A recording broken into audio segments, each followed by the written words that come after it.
Well, football's transfer market faces an uncertain future. That's exactly what this genius right here, Mark Ogden, has been writing about. And it's so true, Augie. We have a million questions, mainly when we're going to have football again, if we're even going to have a season or if enough time to finish the season. And that, of course, affects the transfer window, which we know involves a couple of rumors surrounding a couple of big name players. We'll get to them in a bit, but just how big of a mess are we even looking at? Because we know that certain executives from the European Club Association are set to meet. Yeah, so as it stands, the summer transfer window runs from mid-June to the 1st of September. So obviously right now, the issue is nobody knows when the season's going to end, never mind the next season starts. So with that situation in mind, the ECA, which is, I think there's 24 executives of the executive group are meeting today via conference to discuss a way to approach FIFA with a plan to address the transfer window, which means there are several options. I think the main option is to extend it and potentially extending the transfer window this summer till the end of January so that clubs can get the deals done. Because if it closes on September the 1st, as currently planned, a lot of seasons could still be in play. There's a real chance, a real risk that La Liga, Serie A, Bundesliga, Premier League might not be finished until September. Let's be honest, it's April soon. There's no sign of any football yet. So clubs are trying to find a way to make the transfer market work. It's such a crucial part of the financial world in football. Without transfers, a lot of clubs would go out of business. So the transfer market is absolutely massive, and it's a big deal. Right now, the situation we're in right now, it's kind of stage one of the coronavirus crisis. There's no games being played. There's no TV money coming in, no gate money. That's stage one. But stage two would be the knock-on effect of the transfer market. If it's not resolved, no deals will happen, and the football world will grind to a halt. And we talk about the mess. Now, let's say the Bundesliga finishes in August, but the Premier League doesn't finish till September.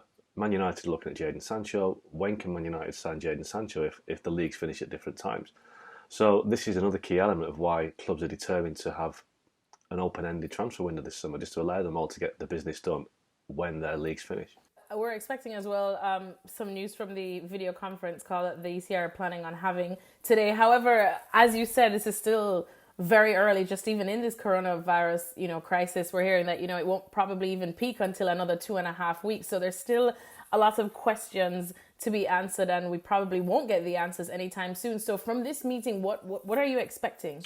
I'm just expecting a plan of action. So as we discussed then, that the main element is extending the window to make it go longer than September the 1st. But there's also an issue of contracts. All players' contracts in the professional game run from the 1st of July to the June the 30th. So there's going to be a lot of players whose contracts expire on the 30th of June this summer.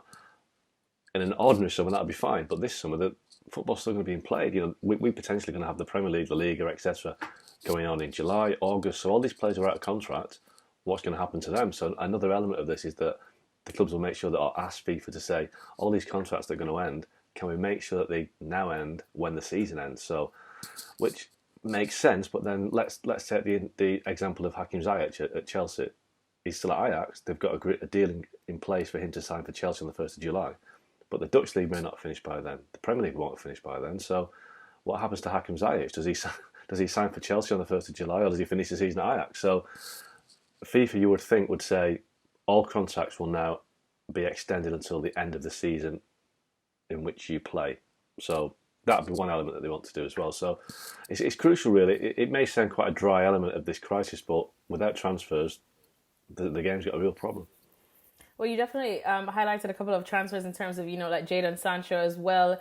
We have spoken about Paul Pogba, 100 times, that everyone does, but there's some other pretty massive names that I think clubs will want to know if they can either count on them coming or going, and that includes the likes of Kylian Mbappe, that includes the likes of Neymar. What are you expecting, or what's the latest there, and what are you expecting to happen with those two? Because those are pretty big ones. Yeah, I think Real Madrid have wanted Mbappe for a long time. Even Liverpool are looking at Mbappe and thinking, can we do this deal?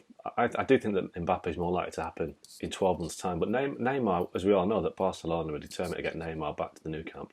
But right now, Barcelona haven't got any games. They've got no money coming through the turnstiles at the Nou Camp. They've got no TV money coming in. So first of all, they have to work a way to finance it. But then if they can find a way to finance it, when are they going to be able to do it? Because if the situation in Spain right now is probably the worst in Europe in the sense of the coronavirus crisis. So La Liga has been suspended indefinitely. It may not be till September, October when La Liga is finished.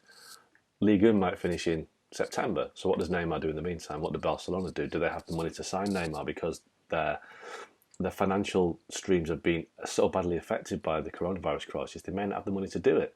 PSG may need the money because, although they're owned by the Qatari royal family, they may need money coming in because the French league's been suspended.